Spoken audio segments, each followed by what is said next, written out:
Picture the moment the lenders said yes and the term sheet lands. You scroll down to the security section and there it is in black and white. A personal guarantee, 100% unlimited, which means if it all goes wrong, not just the company, you, your house, your savings, your kids' future, all of it on the line. So do you sign it? Should you sign it? And here's the spicy one. Is a lender asking for a 100% personal guarantee actually even being reasonable, or are they quietly trying to take zero risk while you take all of it? Got some strong opinions on this one today, so let's go. Before we get into the video, I just wanted to ask, do you have a property funding requirement or a property funding problem that needs a solution? If so, reach out to me at Merry Oaks Property Finance. Merry Oaks Property Finance is a brokerage that I set up in 2021 to support SME property investors and developers like myself, like you, with all of your funding requirements. So if it's development, bridging, commercial, anything property finance related, the more complex, the better as well, because we're both types of things. If you're a portfolio landlord, whatever you might need, let us know. Let's have a conversation and see where we go. Now back to the episode. I really hope you enjoy it. Hey everyone, and welcome back to the Sam Lowney YouTube channel. Today we are talking about personal guarantees. Yes, yes, yes. It is a big one. It is something that I feel very, very, very, very strongly about. PGs, the thing that keeps developers awake at 3 a.m, the thing that nobody really explains to you properly before you're asked to sign one, and the thing I get asked about constantly through our brokerage. So today, we're going to fix all of that, and by the end of the video, you'll understand exactly what a PG is, what else sits in the lender security package, and what you should and shouldn't be willing to give away, and how to dodge one if you really want to, and the price you'll pay for that privilege. Now, 2 quick bits of housekeeping before we dive in, and please don't skip these. 1, this is education, not advice. I'm a property finance broker. I'm not your solicitor, and I'm not your financial advisor. A personal guarantee is a serious, legally binding document, arguably the most serious thing you'll ever sign in this business. And before you sign one, you must get independent legal advice from a qualified solicitor on it anyway, but you should be getting one. So take this video as the map, not the turn-by-turn directions for your specific deal. Please do remember that. And 2, my usual honesty policy. I've got skin in this game, as you well know. I'm a property finance professional. I've signed guarantees myself over the years. I've got a bunch of PGs that I've signed for, and I've sat on both sides of this table. So through Merry Oaks, I'm negotiating these security packages for clients all the time. So when I get fired up about 100%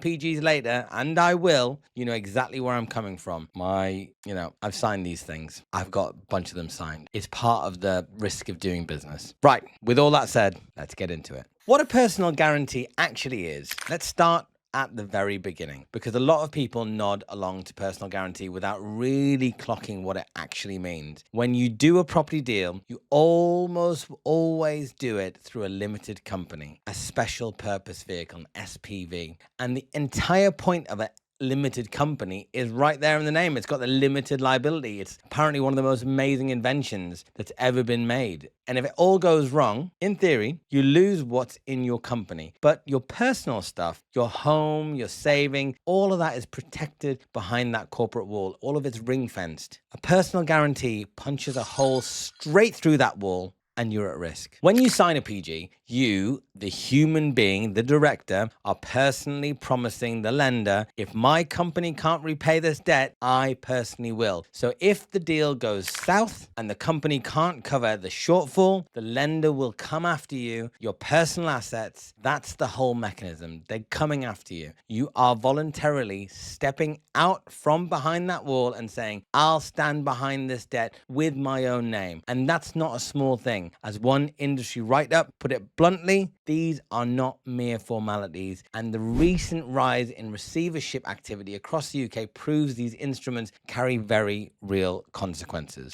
So that's a PG. But here's what a lot of new investors don't realize. The PG is just one item on a much, much bigger menu. So let's look at the whole menu, the whole security package that a lot of lenders ask for, depending whether you're doing term loans or development loans, etc. When a lender does a deal, they build what we call a security package. Think of it like layers of armor, each one giving them another way to get their money back if things go wrong, which is understandable that they're going to want that as well, because they are making the investment. The PG is one layer. Here are the main ones you'll meet, especially on development finance. So number one, first legal charge. This is the big one. This is the one that everybody wants. It's a charge over the property itself. Totally normal. Everybody expects it. If you default, the lender can ultimately take the asset and sell it to recover all the money, and that's okay. This is the backbone of almost every property loan. Number two, the debenture. This is a charge over the company's assets, both a fixed charge over specific things and a floating charge over the general assets of the business. And it basically gives the lender a grip on the company itself, not just the bricks and mortar. Number three, the personal guarantee, the star of our show today. What it is your personal promise to stand behind the debt. And we're going to dive a little bit more into it. But there is a fourth one, number four,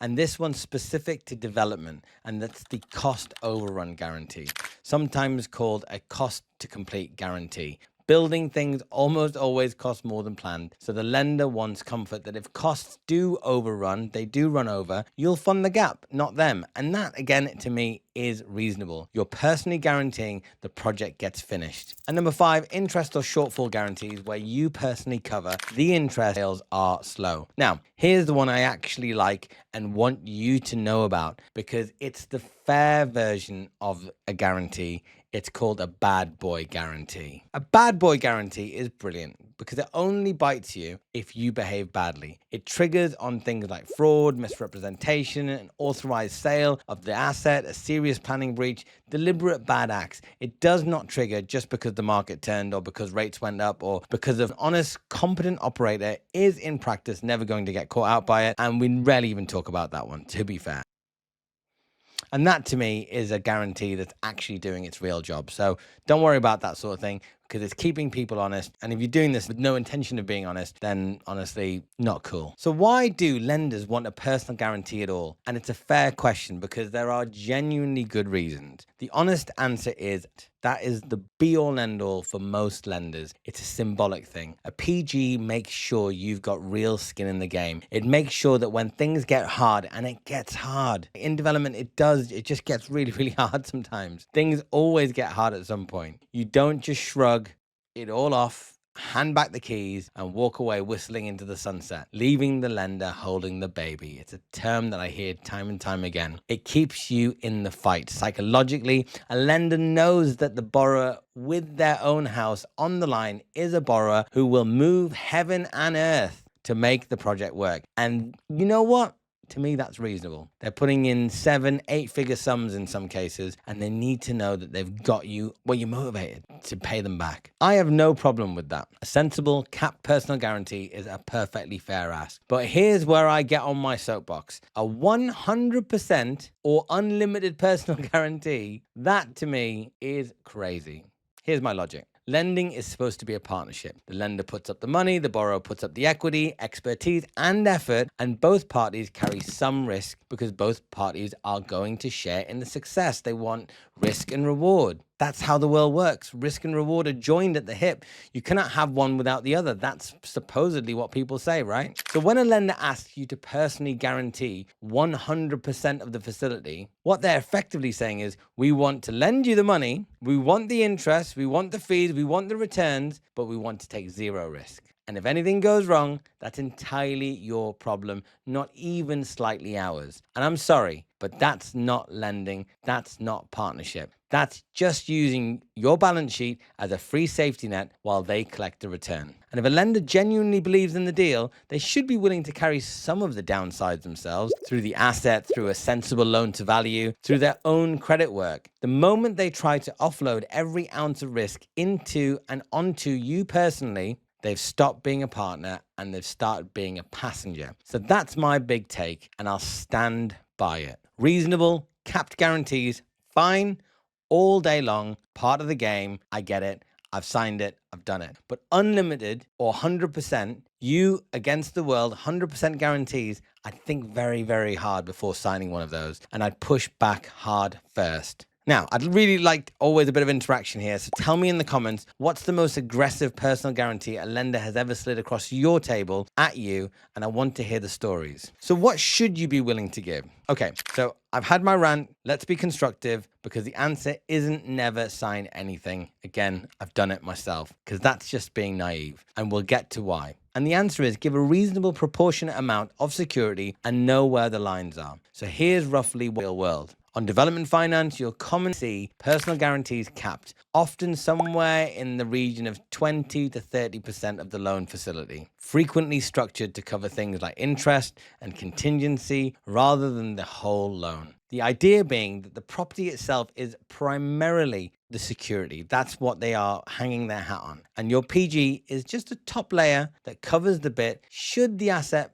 fall in value slightly. They need to cover a shortfall, because that's usually what happens. And that feels fair to me. The asset does the heavy lifting and you cover the gap up to a certain point. Then layer in a bad, what I'd just be more, as I've said before, more cautious about is unlimited, uncapped, joint and several guarantees. And let me quickly explain that joint and several bit, because it's a trap people miss. If you're doing a deal with 2 or 3 partners and you all sign jointly and severally, that means the lender doesn't have to chase you each for your share. They can come after one of you for the entire amount. So if your 2 partners go bust or vanish, guess who's paying the whole lot? Yep, you guessed it. It's the one with the assets left. So if you're signing alongside partners, you want to think very, very hard about whether you can negotiate several liability, where you're only looking to be on the hook for your agreed proportion rather than joint and several. So the headline, be willing to give a capped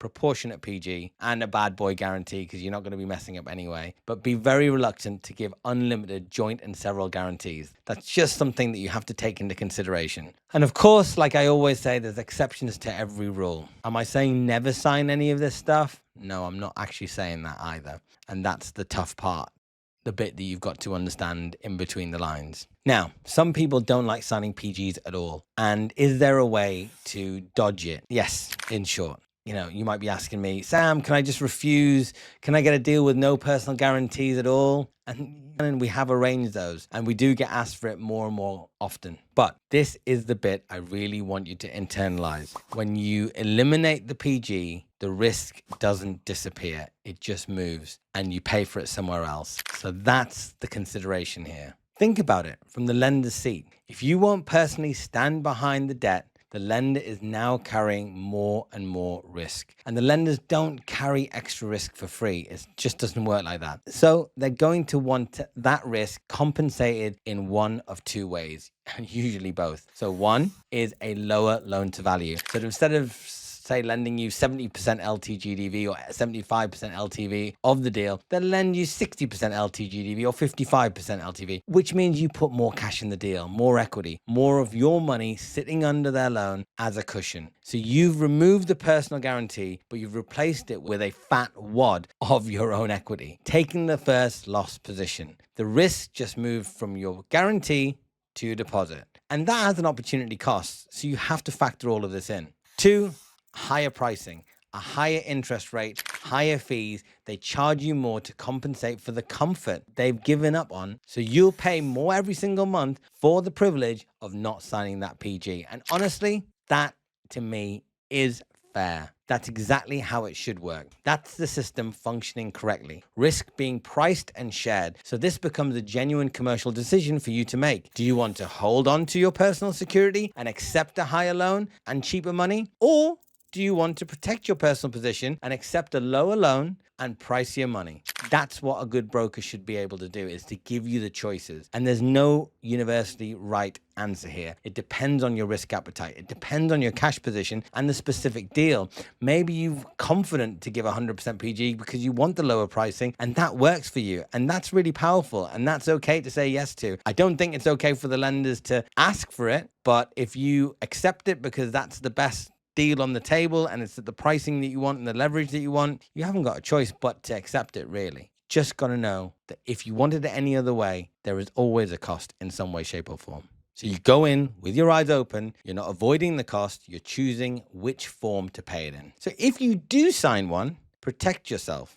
Right. Let's say you've weighed it up, deal's good, and you're going to give a sensible guarantee. Here's how you do it without leaving yourself dangerously exposed. 1, get independent legal advice, always. Not optional. A proper solicitor who acts for you, reads the document, explains exactly what you're on the hook for. Lenders will usually insist upon this and require it anyway. And so you want to get a good solicitor, but you also don't want to spend a fortune on this stuff as well. But just embrace it, factor it in, don't resent it, get on with it. 2, cap it. Ideally, negotiate a clear monetary cap or a percentage cap. Avoid unlimited if you possibly can. Sometimes it is unavoidable, so just get real about that. But know the exact maximum number you could ever be liable for and make sure you could survive that number. Don't get completely wiped out because of it. 3, push for several over joint and several. If you're signing with partners, as we covered, I think that can be risky. But again, some of these things are non-negotiable from the lender. So if you want that rate and you want that leverage, you're just going to have to get used to it and get comfortable with it. 4, protect the family home. Be incredibly careful about anything that charges your main residence and be aware of your spousal or occupier consents and commitments. You know, like you just got to get real about this stuff. Have those difficult conversations upfront and early so you know what the risks are. You know, the reality is this is where people lose the house, not just the money. Take this deadly serious. 5, watch cross default and concentration. If you've got guarantees across multiple deals with the same lender, one project going wrong can drag others down with it. So don't let your whole portfolio be one falling domino. 6, negotiate releases and step down. A guarantee shouldn't be forever. Push for it to reduce as the loan is paid down, as units are sold, or to fall away entirely or at practical completion, or once the sales hurdle is hit. Again, saying these things right now is easier said than done. You can ask for it, but there's no guarantee that you'll get it. But here's the thing. As your lender's risk drops, your guarantee should drop with it in an ideal world. And 7, consider personal guarantee insurance. This genuinely exists. Some people don't know that PG insurance does exist, but there's a product called personal guarantee insurance, or PGI, and the main provider in the market, we work with them as well, and we can introduce you to them. So there are now specialists for this thing, focusing purely on property developers and investors, and it typically covers up to and around 80% of your guarantee. So on secured loans, currently up to a maximum of around 750,000 to $1 million, but all of that is floating around depending on the market. So if you are genuinely concerned about it, there are some risk mitigation strategies that we can deploy, but also you've got to remember that not all lenders are going to be wanting to accept that kind of thing as well, because again, it falls back on the fact that you are not being tied, you know, you as an operator are not tying yourself to the deal, and that symbolic thing that the PG represents is what they really want. Because even chasing a PG for a lender, it's not like a first charge where it's quite easy to realize that capital back. A PG, getting that chase down is arduous and onerous, and they'd rather not do it. And so with the PG, there was a recently published case study of a director with a £200,000 guarantee, 80% cover. The company went under, the guarantee got settled at 180,000. The policy paid out 144,000, and the director's own contribution was about 36,000 instead of the 180. So that's the difference between a setback and a catastrophe. So those solutions are out there. Before we continue, a quick word from our sponsors, Merry Oaks Property Finance. Merry Oaks Property Finance is my finance brokerage, and I've been in property for 25 years. I started Merry Oaks Property Finance in 2021, and we support investors and developers just like you, just like me, across the country with all of their funding requirements. So if it's bridging finance, development finance, commercial, buy-to-let, multi-unit freehold blocks, VAT bridging, HMOs, hotels, industrial, the whole 9 yards, we can support you with that. Please reach out if you have a funding requirement, you need support with it, you want to speak to one of our experts, you want to speak to me directly, please reach out, let us know, and I look forward to speaking with you soon. Now, back to the video. So PGs are not all or nothing terror. I hope you didn't get that from me kind of earlier on. It is part of the course here, and they can be capped. The risk can be shared, it can be insured, it can be managed, and you just got to handle them in a grown-up type way. But I'd be doing you a disservice if I wrapped this up in cotton wool. So let me give you the hard truth. I lived through 2008, the credit crunch, and I watched what happened to developers who had cheerfully signed unlimited personal guarantees in the good times. A lot of portfolio landlords were signing everything off in their personal names as well, which is effectively the same thing. And when everyone thought that property only ever goes up in value, when the market turned, those guarantees got called. Real people lost their family home. Good, hardworking developers were personally bankrupted, and not because they were stupid. It was because they'd signed away the personal protection and the cycle just caught them out. The limited liability structure of a business to protect yourself just had been penetrated, didn't work. And we saw a milder version again around the pandemic, around 2020, when lenders tightened up and scrutinized every covenant. And right now, today, receivership activity is ticking up again. And these things are not theoretical, they're cyclical. And the cycle always comes back round. So you've just got to be prepared. So here's the philosophy I want to leave you with, and it ties together a lot of what I bang on about all over this channel. Personal guarantees are a necessary part of what we do. Avoiding them entirely is not necessary. They are not some kind of scandal to be avoided at all costs. It's not some sort of thing that you need to be worried or, keep you up at night. They're a mechanism that keeps borrowers honest and aligned, and I signed them myself. And they're a big part of why private finance companies can fund the homes this country desperately needs. The job isn't to avoid risk entirely. The job is to take intelligent, proportionate, well-structured risk and to never, ever pretend the risk isn't there. Business is not about taking risk, it's about minimizing them. And the deepest truth of all, if you don't like risk, property and investment and development is not for you, full stop. I say that with love. I covered this as well, in the theory and the philosophy of it all in Can Anybody Be a Developer? The game rewards people who understand risk and manage it well, not people who are scared of it. And as I said in my video on why property is still the best long-term investment out there, the reason it rewards you so well is precisely because it carries so much real risk. You don't get the reward without shouldering the risk. The two are the same coin. A personal guarantee is simply one of the clearest, most personal forms that risk takes. So sign smart, cap it, insure it, take advice, push back on the crazy stuff, but don't be afraid of it. Be respectful of it. And this here is one of the most valuable things we do at Merry Oaks, our property finance brokerage, because when you're doing deals from 1 to 30 million pounds, the headline rate is almost never the most important thing in the term sheet. The security packages, the overall terms, the arrangement fees, the exit fees, and a whole bunch of other stuff. And a good broker who's seen 1,000 of these deals will go through that package line by line, push back on the unreasonable asks, get that 100% guarantee capped down unless there are no alternatives for your requirements. And in the end, find you the lender whose risk appetite actually matches yours. So if you've got a term sheet in front of you right now and the security section is making your stomach turn, don't sign it on your own. Come talk to us. Head over to merryoaks.com, leave us a comment below, reach out to us, find us on the website, send it across, and let's go through it together, because you can talk this through before you put pen to paper. And that conversation could quite literally save your house. And that's genuinely what we're here for. So personal guarantees, necessary, manageable, and absolutely not to be feared, but never ever to be signed casually either. 2 questions for the comments that I really would like to engage with you. I read all the comments and I really want you to let me know your thoughts. Would you ever sign an unlimited 100% personal guarantee? Yes or no? Have you done it before? And what's the most aggressive security package a lender has ever tried it on with you?